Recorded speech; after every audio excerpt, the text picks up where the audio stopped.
Assalamualaikum warahmatullahi wabarakatuh. Perkenalkan, nama saya Nurul Faroha, NIM 121 dari Prodi Pendidikan Informatika Fakultas Keguruan dan Ilmu Pendidikan Universitas Trunajaya Madura. Di sini saya akan menjelaskan tentang ujian tengah semester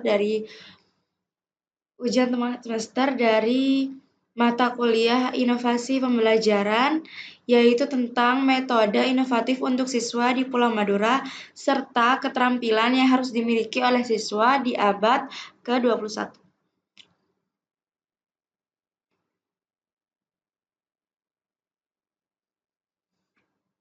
Nah, untuk topik yang akan kita bahas pada kesempatan kali ini yaitu ada topik tentang metodenya.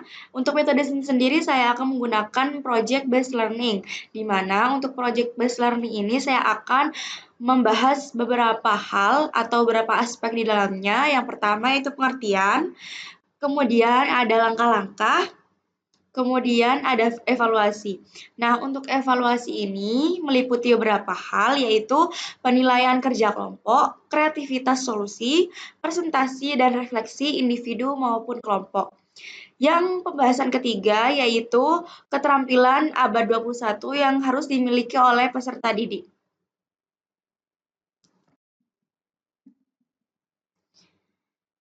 Untuk pengertiannya sendiri yaitu Project Based Learning atau PJBL merupakan pengembangan dari metode problem based learning. Pendekatan ini memiliki ciri khas yaitu peserta didik berperan aktif dalam mengambil keputusan terkait kerangka kerja proyek. Mereka diberikan suatu permasalahan atau tantangan yang harus dipecahkan, lalu merancang langkah-langkah penyelesaiannya. Dalam prosesnya, siswa bekerja secara kolaboratif untuk mencari, mengakses, dan mengolah informasi yang dibutuhkan guna menemukan solusi.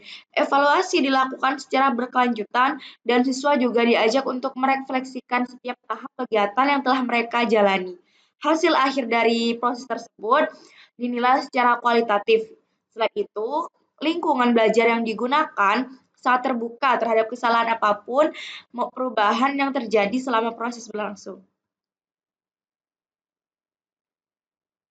Nah, kemudian kita akan bahas tentang langkah-langkah dari metode pembelajaran project based learning. Yang pertama yaitu menentukan proyek.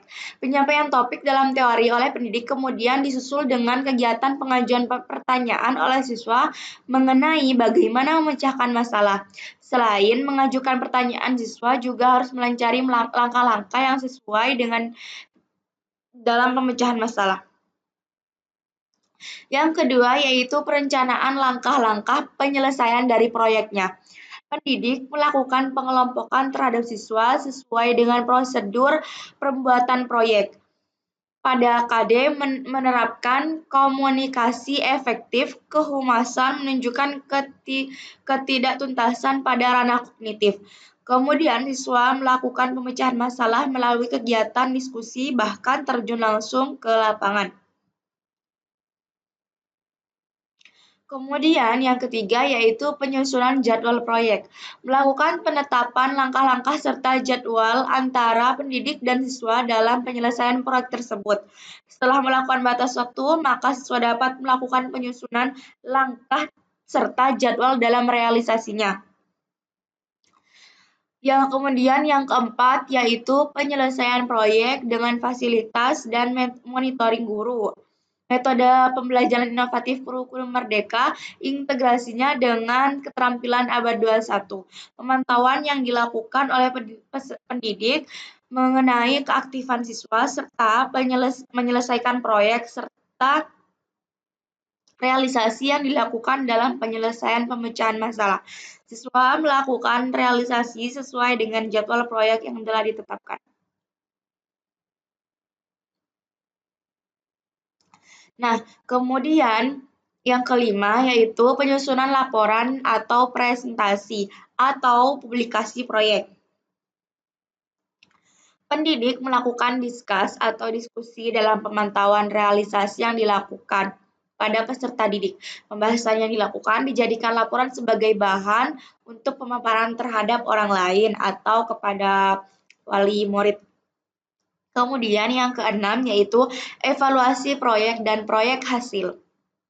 Pendidik melakukan pengarahan pada proses pemaparan proyek tersebut, kemudian melakukan refleksi serta menyimpulkan secara garis besar apa yang telah diperoleh melalui lembar pengamatan dari pendidik.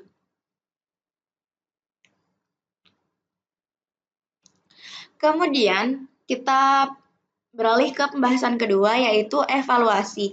Evaluasi yang pertama yang akan kita bahas yaitu evaluasi penilaian kerja kelompok. Yang pertama yaitu pengamatan dan monitoring guru. Guru mengamati dan memonitor proses kerja kelompok mulai dari perencanaan, pengumpulan data, pengorganisasian, pengelolaan, hingga penyajian hasil proyek untuk menilai keterlibatan dan kolaborasi antar semua anggota kelompok. Kemudian yang kedua yaitu evaluasi teman sebaya atau peer assessment. Anggota kelompok saling memberikan umpan balik mengenai kontribusi masing-masing dalam proyek, termasuk kerjasama dan komunikasi dalam tim. Yang ketiga, yaitu penilaian guru. Guru memberikan penilaian terhadap dinamika kelompok, kemampuan problem solving secara efektif, serta tanggung jawab anggota kelompok dalam menjalankan tugas.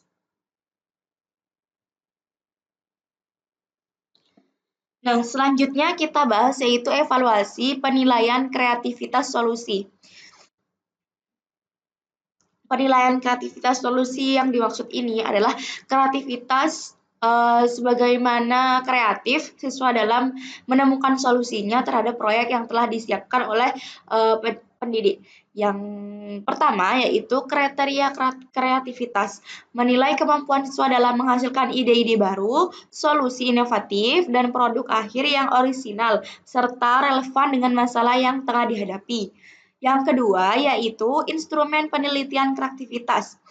Menggunakan alat ukur kreativitas yang sudah ada atau melakukan analisis konten terhadap produk proyek untuk melihat tingkat inovasi dan orisinalitas solusi yang dihasilkan.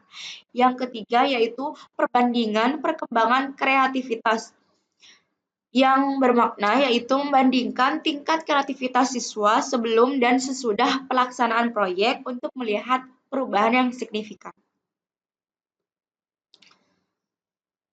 Nah, kemudian kita membahas yang evaluasi penilaian presentasi. Yang pertama yaitu presentasi proyek, menilai kemampuan siswa dalam mengkomunikasikan hasil investigasi dan solusi yang ditemukan secara lisan maupun tulisan. Aspek yang dinilai meliputi kejelasan penyampaian, penguasaan materi, penggunaan media, dan kemampuan menjawab pertanyaan. Yang kedua yaitu kualitas produk dan laporan. Evaluasi terhadap kedalaman pemahaman materi yang tercermin dalam hasil proyek dan laporan yang dipresentasikan. Nah, kita sekarang beralih ke evaluasi refleksi individu dan kelompok. Yang pertama yaitu refleksi diri atau self-assessment. Siswa diminta melakukan evaluasi terhadap proses pembelajaran yang mereka jalani, kontribusi pribadi mereka, serta pembelajaran yang diperoleh dari proyek. Nah, yang kedua, refleksi kelompok. Refleksi kelompok ini yaitu melakukan diskus bersama yang mengevaluasi bersama untuk mengevaluasi proses kerja tim, hambatan yang dihadapi apa saja, serta langkah-langkah untuk memperbaiki ke depannya. Nah, yang ketiga ini portofolio, yaitu pengumpulan dokumen, produk, dan catatan reflektif yang menunjukkan perkembangan dan pemahaman siswa selama proses pembelajaran berbasis proyek.